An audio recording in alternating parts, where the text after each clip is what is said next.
তো আমরা আজকে আলোচনা করব মানিক বন্দ্যোপাধ্যায় এবং বিভূতিভূষণ বন্দ্যোপাধ্যায়ের উপর। তো প্রথমে রচনা বলি। মানিকের প্রথম উপন্যাস আমরা দেখতে পাচ্ছি জননী 35-এ, দিবারাত্রির কাব্য 35, পুতুল নাচের রীতিকথা এটা 36, পদ্মা নদীর মাঝি 36, শহরতলি ওকে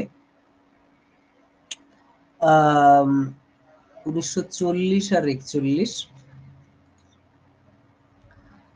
আচ্ছা, এরপরে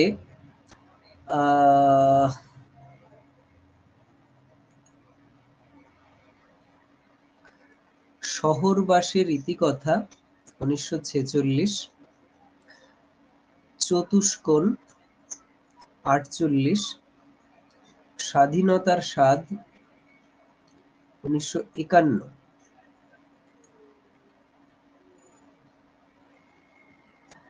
ইতিকথার পরের কথা 1952।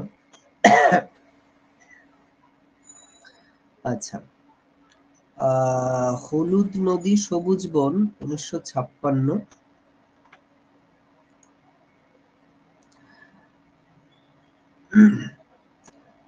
আর কোনোটাই নয়।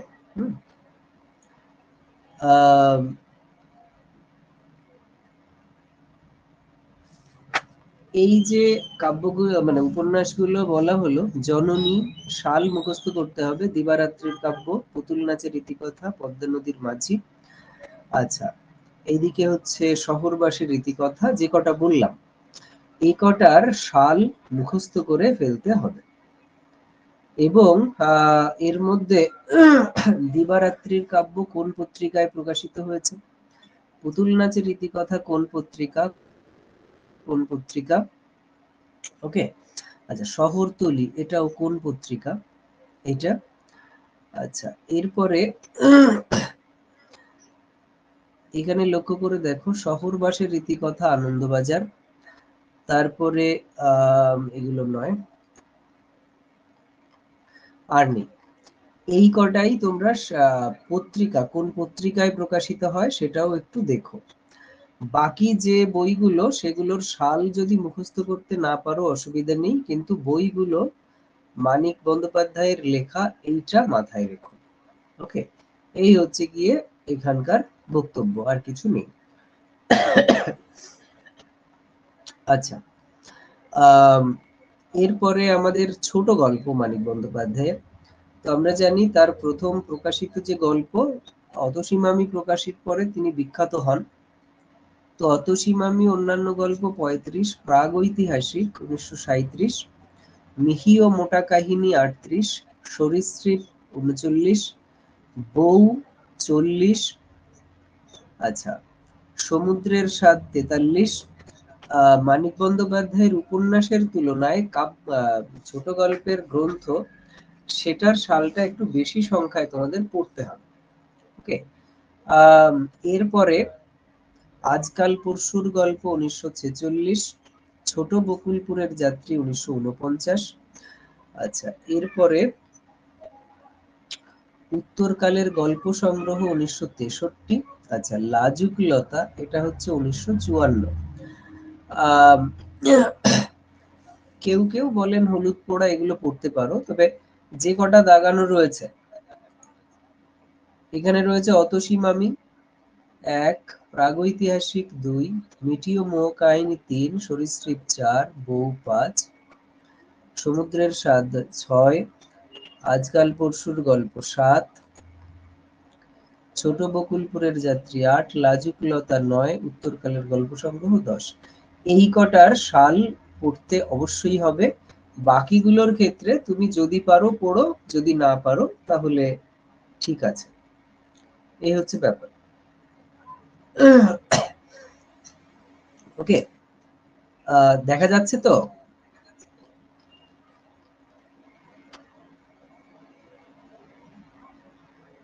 আচ্ছা, ওকে, ঠিক আছে। এই হচ্ছে সাল তারিখ সংক্রান্ত বিষয়। এরপরে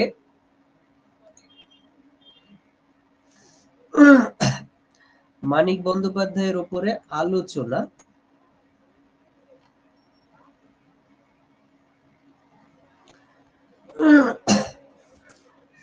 পিতৃদত্ত নাম হচ্ছে প্রবোধ কুমার বন্দ্যোপাধ্যায়।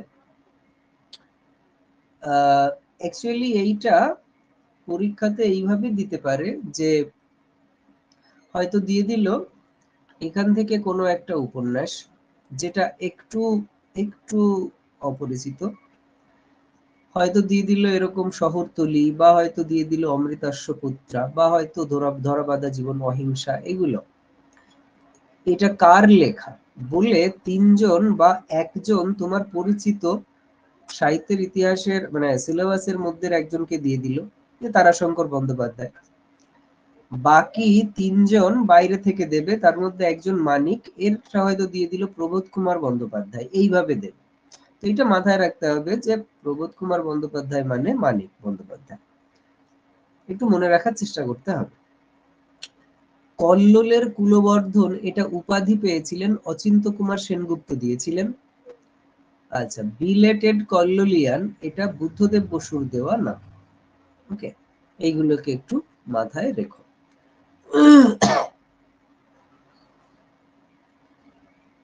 আচ্ছা, এরপরে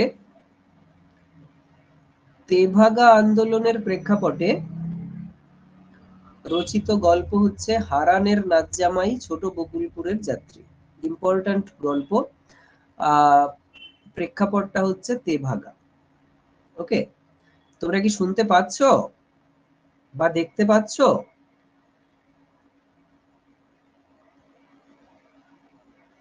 আচ্ছা, ঠিক আছে। ফ্রয়েডীয় মনস্তত্ত্বের প্রকাশ রয়েছে যে উপন্যাসে জননী, পুতুল নাচের রীতিকথা, চতুষ্কোণ। ওকে, যদিও মানিক বন্দ্যোপাধ্যায়ের গোটা সাহিত্য জীবনী অ্যাকচুয়ালি মার্কসীয় দৃষ্টিভঙ্গি এবং ফ্রয়েডীয় দৃষ্টিভঙ্গি এই দুটো ঘুরে ফিরে এসেছে, সুতরাং সব রচনা সম্পর্কেই, প্রায় সব রচনা সম্পর্কেই কম বেশি এটা খাটে, তবে স্পেশালি এই রচনাগুলোতে বেশি পরিমাণে এটা রয়েছে। পত্রিকায় প্রথম প্রকাশিত গল্প হচ্ছে অতসী মামি, 1928। প্রথম প্রকাশিত গল্পগ্রন্থ অতসী মামি ও অন্যান্য গল্প। প্রথম প্রকাশিত উপন্যাস হচ্ছে জননী। প্রথম প্রকাশিত কিশোর উপন্যাস মাঝির ছেলে। আর জীবদ্দশায় প্রকাশিত শেষ গল্পগ্রন্থ লাজুক লতা। জীবনকালে প্রকাশিত শেষ উপন্যাস মাসুল। আমরা সেগুলো চার্ট থেকেও পেয়ে যাব, তবু এখানে আরেকবার দেওয়া রয়েছে, এই হচ্ছে ব্যাপার। দিবারাত্রির কাব্য থেকে দুটো জিনিস, এক হচ্ছে মানিকের প্রথম রচিত উপন্যাস এটা। ওকে, মানিকের প্রথম রচিত উপন্যাস এটা। প্রকাশিত প্রথম হচ্ছে জননী, আর রচিত প্রথম হচ্ছে দিবারাত্রির কাব্য। উপন্যাসের তিনটে অংশ, দিনের কবিতা, রাতের কবিতা, দিবারাত্রির কাব্য। উপন্যাসের তিনটে সেকশন আছে। আচ্ছা, জননী, এগুলো একটু মনে রাখবে। জননী উপন্যাসটা লেখা হয় দিবারাত্রির কাব্যের পরে, কিন্তু প্রকাশিত হয় প্রথমে, কারণ দিবারাত্রির কাব্যটা পত্রিকাতে প্রকাশিত হচ্ছিল, জননী সরাসরি গ্রন্থাগারে প্রকাশিত হয়। গুরুত্বপূর্ণ চরিত্র হচ্ছে শ্যামা। শ্যামা জননী সত্তার চমৎকার মনস্তাত্ত্বিক বিশ্লেষণ ও উপস্থাপন এই উপন্যাসের লক্ষণীয়। বুঝতেই পারছো, জননী নাম শুনেই বুঝতে পারছো শ্যামা চরিত্রটা, তার যে জননী সত্তা, তার মধ্যে একটা চমৎকার মনস্তাত্ত্বিক বিশ্লেষণ রয়েছে। আমরা একটু আগে দেখেছি যে এখানে ফ্রয়েডীয় দৃষ্টিভঙ্গিরও প্রকাশ আমরা লক্ষ্য করি। আচ্ছা, পুতুল নাচের রীতিকথায় ফ্রয়েডীয় মনস্তত্ত্ব রয়েছে। উল্লেখযোগ্য চরিত্র শশী, কুসুম, গোপাল, পরাণ। ওকে, তোমরা চাইলে এখানে অন্য কিছু অ্যাডও করতে পারো, চাইলে উপকাহিনীর চরিত্রগুলোকে। পদ্মা নদীর মাঝিতে ফ্রয়েডীয় মনস্তত্ত্ব আছে, নদী কেন্দ্রিক আঞ্চলিক উপন্যাস। চরিত্র হচ্ছে কুবের, মালা, কপিলা, হোসেন মিয়া, এর বাইরে চরিত্র মনে হচ্ছে আসবে না। আর উল্লেখযোগ্য গল্প মানিকের অতসী মামি, আত্মহত্যার অধিকার, প্রাগৈতিহাসিক, কেরানির বউ, সমুদ্রের স্বাদ, আজকাল পরশুর গল্প, হারানের নাচ জামাই, সরীসৃপ। এই গল্পগুলো থেকে প্রশ্ন আসতে পারে বলে মনে হয়েছে যে এই গল্পটা কার লেখা। ওকে, এই হচ্ছে গিয়ে বিষয়। আর আমাদের 9, 10, 11, 12 সিলেবাসে যে গল্প আছে, সেখানে যদি মানিক বন্দ্যোপাধ্যায়ের কোনো গল্প থাকে, তো স্বাভাবিকভাবেই সেই গল্প আর তার মূল গ্রন্থ, এগুলো আমাদের জেনে রাখতে হবে। সেগুলো এখানে আর আলাদা করে দিইনি, সেগুলো বুঝতেই পারছো টেক্সটের আওতায় আমরা অলরেডি পড়ে ফেলি। এই হচ্ছে মানিক বন্দ্যোপাধ্যায়। আমার যতদূর ধারণা এর বাইরে তথ্য আসবে না। আচ্ছা, এবার আমরা আলোচনা করব বিভূতিভূষণ বন্দ্যোপাধ্যায়ের উপরে। তো যথারীতি বিভূতিভূষণের রচনাবলীর মধ্যে পথের পাঁচালী 1929, অপরাজিত, দৃষ্টিপ্রদীপ, চাঁদের পাহাড়, আরণ্যক, মরণের ডাঙ্কা বাজে, আদর্শ হিন্দু হোটেল, দুই বাড়ি, বিপিনের সংসার। বেসিক্যালি এর সবকটারই সাল পড়তে হবে, মানে যে পর্যন্ত বলা হয়েছে। এরপরে হচ্ছে তোমার দেবযান, কেদার রাজা, ইছামতি, অশনি সংকেত, এই কটার সাল এখান থেকে পড়তে হবে। ওকে, এই হচ্ছে বিষয়। এবং কোন পত্রিকাতে প্রকাশিত হয়েছে এটাও, বিশেষ করে পথের পাঁচালী, অপরাজিত, চাঁদের পাহাড়, আরণ্যক, আচ্ছা আদর্শ হিন্দু হোটেল, এরপরে নিচে এসো, ওকে, ইছামতি। ওকে, এই যে কটা আমি গোল করে দিলাম, এই কটা অবশ্যই সাল পড়ে, মানে পত্রিকায় প্রকাশটাও পড়তে হবে। বাকি অন্যগুলো তুমি যদি পারো পড়ে ফেলো, এই হচ্ছে বিষয়। আচ্ছা, আর বারোয়ারি উপন্যাস, এইগুলো শুধু নাম রেখো যে এই বারোয়ারি উপন্যাসগুলোতে তিনিও একটা বা একাধিক অধ্যায় লিখেছেন। এখানে রয়েছে ছোট গল্প। ছোট গল্পে রয়েছে মেঘমল্লার 31, মৌরি ফুল 32, যাত্রা বদল 34, কিন্নর দল 38, আচ্ছা তাল নবমী 44, উপলখণ্ড 44, সরি, এরপরে কুশল পাহাড়ি 1950। এই কটার সাল মুখস্থ করে রাখতে হবে। বাকিগুলোর যদি পারো করবে, না হলে অন্তত নামটা পড়ে রাখবে যে এটা বিভূতিভূষণ বন্দ্যোপাধ্যায়ের লেখা গল্প গ্রন্থ। এই হলো গিয়ে বিষয়। ওকে, দাগিয়ে নেবে তোমরা। এখানে অতিরিক্ত তথ্য দেখো। প্রথম প্রকাশিত গল্প হচ্ছে উপেক্ষিতা, প্রবাসী পত্রিকায় প্রকাশিত হয়। প্রথম প্রকাশিত উপন্যাস পথের পাঁচালী, প্রথম প্রকাশিত গল্প গ্রন্থ মেঘমল্লার, জীবৎকালে প্রকাশিত শেষ উপন্যাস ইছামতি। এগুলো দেখলেই আমরা বুঝতে পারবো। জীবৎকালে প্রকাশিত শেষ গল্প গ্রন্থ কুশল পাহাড়ি, শেষ প্রকাশিত উপন্যাস অশনি সংকেত, শেষ প্রকাশিত গল্প গ্রন্থ অলৌকিক। ত্রয়ী উপন্যাস বলা হয় পথের পাঁচালী, অপরাজিত, কাজল, এই তিনটেকে মিলে, যার মধ্যে দুটো বিভূতিভূষণের লেখা আর একটা তার ছেলের লেখা। আচ্ছা, এবং এই তিনটেতেই অপুর অতীত, বর্তমান, ভবিষ্যৎ রয়েছে। আচ্ছা, এরপরে উৎসর্গ করেছেন, এটা গুরুত্বপূর্ণ জায়গা। পথের পাঁচালী তিনি পিতাকে উৎসর্গ করেন, আরণ্যক স্ত্রীকে উৎসর্গ করেন, ইছামতি দ্বিতীয় স্ত্রীকে, চাঁদের পাহাড় খুকু বলে কাউকে, মেঘমল্লার মেজমামা শরৎচন্দ্র চট্টোপাধ্যায়কে, ক্ষণভঙ্গুর মা মৃণালিনী দেবীকে, অসাধারণ কথাসাহিত্যিক তারাশঙ্কর বন্দ্যোপাধ্যায়কে। আচ্ছা, এইখানে যে তোমাদের যে প্রশ্ন আসতে পারে, আমি প্রথমেই বলি, শরৎচন্দ্র চট্টোপাধ্যায় ইনি কি আমাদের কথাসাহিত্যিক শরৎচন্দ্র চট্টোপাধ্যায়? এইটা তোমরা একটু জেনে আমাকে জানাবে তো। ওকে, আচ্ছা, কারণ আমার জানা নেই। ঠিক আছে, আচ্ছা, অসাধারণ এটা তারাশঙ্কর বন্দ্যোপাধ্যায়কে। উপন্যাসটা খুব একটা গুরুত্বপূর্ণ নয়, কিন্তু এটা তারাশঙ্করকে উৎসর্গ করেছেন, এটা গুরুত্বপূর্ণ। আচ্ছা, আচার্য কৃপালিনী কলোনি, এইটার পরে নাম হয় হচ্ছে নীলগঞ্জের ফলমন সাহেব। ঠিক আছে, এইটা উৎসর্গ করেন কথা সাহিত্যিক বলাইচাঁদ মুখোপাধ্যায়। কুশল পাহাড়ি কবি কালিদাস রায়কে, আর যাত্রা বদল এটা শ্যামা প্রসাদ মুখোপাধ্যায়কে এই গ্রন্থগুলো উৎসর্গ করা হয়। তো এর মধ্যে খুব ইম্পর্ট্যান্ট হচ্ছে এটা, এটা, এটা, এটা, এটা। আচ্ছা, ক্ষণভঙ্গুর এটা, অসাধারণ এটা। ওকে, এই কটা একটু বেশি করে পড়তে হবে। আর এইদিকে কুশল পাহাড়িটা একটু দেখে রেখো।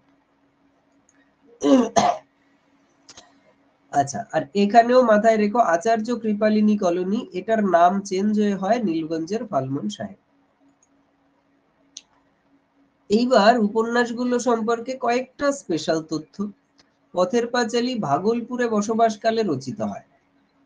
ভাগলপুরে বসবাস করছিলেন তখন। উপন্যাসের মোট 3টি খণ্ড, বল্লালী বালাই, মাটির ভেপু ও ক্রূর সংবাদ। 3টে পার্ট আছে। এটি একটি আত্মকথনধর্মী উপন্যাস। রবীন্দ্রনাথের বক্তব্য হচ্ছে, বইখানা দাঁড়িয়ে আছে আপন সত্যের জোরে। তো এটা কার কোন উপন্যাস সম্পর্কে কে বলেছিলেন এর যে কোনো একটা পার্ট আসবে। সুকুমার সেনের মতে পুঁইমাচা গল্পটি পথের পাঁচালী উপন্যাসের বীজ। মানে পুঁইমাচা গল্পের যে কাহিনী আমরা জানি, আমাদের যেহেতু 11-12 এর সিলেবাসেও পুঁইমাচা দেওয়া হয়েছে, আমরা জানি যে ওখানে একটা মেয়ে, ঠিক ওখানে কে মারা যায় গো পুঁইমাচা গল্পে? মেয়েটার নাম কি? দেখি একটু কমেন্ট করে জানাও তো। আজকে প্রশ্নটা জিজ্ঞেস করা হলো না। খেন্তি, ওকে ওকে। ও, এদিকে প্রশ্ন করেছিলে তোমরা, তাই তো? ফ্রয়েডীয় মনস্তত্ত্ব নিয়ে একটু আলোচনা করবেন স্যার? করবো পল্লবী, আমি একদিন তাহলে করে দেবো। তোমরা একটু একদিন এরকম আমি তোমাদের সঙ্গে একটু বসবো বলে ভাবি, সে বসা হয়ে ওঠে না। আচ্ছা, এইগুলোকে বারোয়ারি উপন্যাস কেন বলা হয়? ঠিক আছে বঙ্গবন্ধু, এটাও বলবো খুলে। আমার প্রচন্ড শরীর খারাপ অ্যাকচুয়ালি, কিন্তু তারপরও বসেছি যেহেতু দিনটা অফ করতে চাইনি তাই। আচ্ছা, বিভূতিভূষণ বন্দ্যোপাধ্যায়ের উপলখণ্ড থেকেই সাগরতলার মাঠ গল্পটি নেওয়া হয়েছে। ওকে, ভেরি গুড। আচ্ছা, খেন্তি, ঠিক আছে। তো আমরা পুঁইমাচা গল্পে যেটা দেখি যে মেয়েটার বাবা মা ওখানে পথের পাঁচালীর বাবা মায়ের সঙ্গে অদ্ভুত মিল আছে। আবার এখানকার যে মেয়ে চরিত্রটা, তার সাথে পথের পাঁচালীর দুর্গার অদ্ভুত সুন্দর মিল আছে। তো এই কারণে বলা হয়, এবং এখানেও মেয়েটা মারা যায়, ওখানেও আমরা তাই দেখি। তো এই কারণে বলা হয় যে পথের পাঁচালী উপন্যাসের বীজটা নিহিত রয়েছে এই গল্পটায়। এখন উপন্যাসের পূর্ব নাম, অপরাজিতর পূর্ব নাম ছিল আলোর সারথি। দেবযানের পূর্ব নাম ছিল দেবতার ব্যথা। আচ্ছা, চরিত্র আমাদের এই কটা পড়লে, পথের পাঁচালী থেকে ইন্দির ঠাকুরন, অপু, দুর্গা, সর্বজয়া, হরিহর। তো অপু দুর্গা আসবে না আমরা বুঝতেই পারছি, এ তো সবাই জানবে। ইন্দির ঠাকুরনও নাও আসতে পারে। সর্বজয়া আর হরিহর, এই দুটো নাম যেহেতু একটু মানে এদের তুলনায় কম পরিচিত, তাই এই দুটো নাম থেকে আসতে পারে। আচ্ছা, দৃষ্টি প্রদীপ থেকে জিতু, মালতী, দুটো নামই আমাদের মুখস্থ রাখতে হবে বেশি করে, আসতে পারে। আরণ্যকে সত্যচরণ, রাজু পাড়ে, ভানুমতি, দব্রুপান্না, প্রত্যেকটা নাম ইম্পর্টেন্ট। আদর্শ হিন্দু হোটেলে হাজারি ঠাকুর, ঠিক আছে, গুরুত্বপূর্ণ। পুরো নাম ছিল হাজারি দেব শর্মা, মাথায় রেখো। দুই বাড়িতে নিধিরাম, আর চাঁদের পাহাড়ে শঙ্কর আর আলভারেজ দুজন। এই কটা চরিত্র থেকেই আমার মনে হয়েছে যে পরীক্ষার জন্য আমরা মুখস্থ করি। আচ্ছা, অন্যান্য তথ্য এখানে রয়েছে। দুর্গা চরিত্রে সম্ভবত লেখকের বোনের ছায়াপাত ঘটেছে, এটা বলা হয়ে থাকে। আরণ্যক বিভূতিভূষণের আত্মজৈবনিক উপন্যাস। আর অনশ্বর উপন্যাসটির প্রথম 6টি পরিচ্ছেদ বিভূতিভূষণের লেখা, বাকিটা গজেন্দ্র কুমার মিত্র, তারাদাস বন্দ্যোপাধ্যায় শেষ করেন। এটা গুরুত্বপূর্ণ তথ্য নয়, জাস্ট এখানে দেওয়া হয়েছে তাই, আর কিছু না। আমরা এটা নাও করতে পারি। ওকে, এই হচ্ছে বিষয়। এই যে বারোয়ারি উপন্যাসগুলো, এই উপন্যাসগুলোর থেকে বিশেষ কোনো তথ্য আসবে বলে মনে হয় না। শুধু আসতে পারে যে এই উপন্যাসটা কার লেখা বলে বিভূতিভূষণের নাম দিয়ে দিলে আমরা ভুল বলতে পারবো না, কারণ এর এক বা একাধিক পরিচ্ছেদ অবশ্যই বিভূতিভূষণের লেখা। কে একজন বলেছিল বারোয়ারি উপন্যাস কাকে বলে। দেখো প্রসঙ্গত বলি, বারোয়ারি উপন্যাস হচ্ছে বারোয়ারি পুজো, যেমন সবাই মিলে একটা পুজো করা হয়, সেরকম একজন লেখকের লেখা না, অনেকে মিলে লেখা। দেখা গেল যে 10 জন বা 15 জন মিলে তারা ঠিক করলো একটা উপন্যাস লিখবে।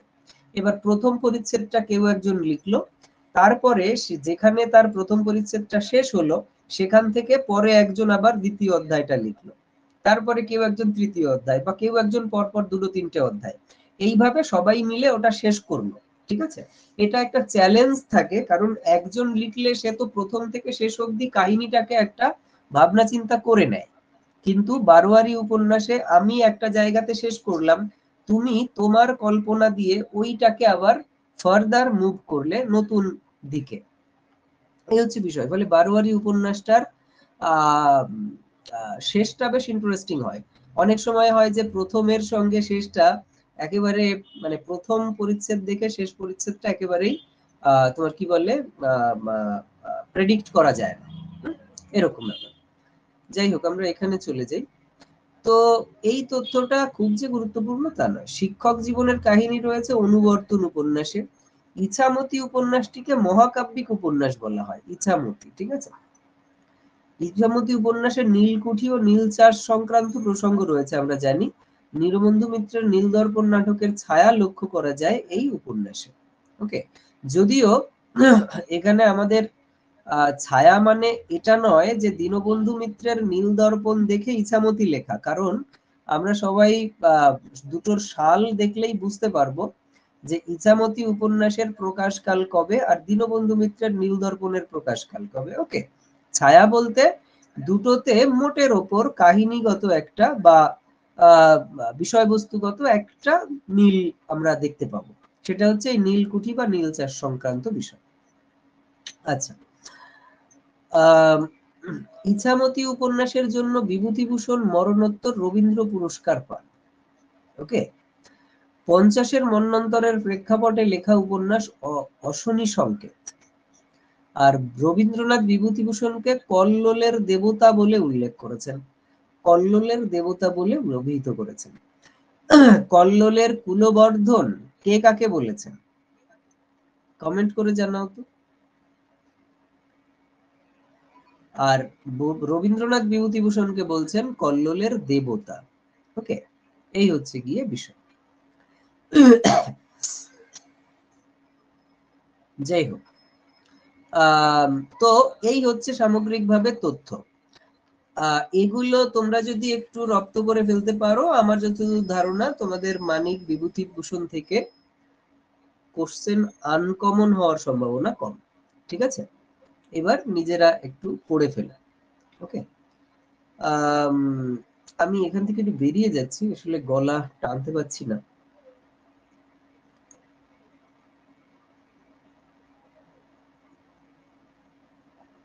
দেখো, আজকে প্রশ্নটা ধরা হয়নি, সেটা মূলত আমার ওই ক্যামেরাটা গন্ডগোল করছিল বলে ওইসবের মধ্যে পড়ে। যেটা বলার সেটা হচ্ছে যে আমি তোমাদের সঙ্গে ভেবেছিলাম গত সপ্তাহে কথা বলবো, কিন্তু আমার নিজের শরীরটা গত 3 দিন ধরে বেশ খারাপ। ওষুধ খেয়ে বসতে হচ্ছে, মানে খুব ই করে আর কি, এই হচ্ছে সমস্যা। এই জন্য আমি কথা বলতে পারিনি, প্রচন্ড মাথার যন্ত্রণা হচ্ছে বলে ফোনটা কানে নিয়ে কথা বলতে অসুবিধা বা ডাক্তার নিষেধ করেছেন বলে বলিনি। আমি তোমাদের সাথে এই সপ্তাহে একটু কথা বলবো সবার সাথে, যে অ্যাকচুয়ালি আমাদের পড়াশোনাটাকে কিভাবে সামনের দিকে এগিয়ে নিয়ে যাওয়া উচিত। যাই হোক, সেই অনুযায়ী আমরা আমাদের পড়াশোনাটাকে আরেকটু চেষ্টা তো করতে হবে, দেখা যাক। কিছু কথা আমি তোমাদের সাথে হয়তো শেয়ার করতে পারি ইন্ডিভিজুয়ালি এক একজনের সাথে। তো তোমাদের কাছে ফোন যেতে পারে আমার, তোমরা রিসিভ করো। ঠিক আছে, সবাই ভালো থেকো। হ্যাঁ, আসলে ক্যামেরাটা এমন করছে আজকে যে ও ও তো ঠিক হয়ে গেল, দেখেছো কাণ্ড। আচ্ছা, ওকে, ঠিক আছে, সবাই ভালো থেকো, হ্যাঁ? আমার গলাটা মানে প্রচন্ড ব্যথা হয়েছে, আর এই জায়গাগুলো ভীষণভাবে যন্ত্রণা হচ্ছে। হাই ডোজের ওষুধ খেয়ে আমাকে ইয়েটা করতে হচ্ছে, এই হচ্ছে সমস্যা। ভালো থেকো সবাই, হ্যাঁ? আমি তোমাদের সাথে এই সপ্তাহে কথা বলবো, ঠিক আছে?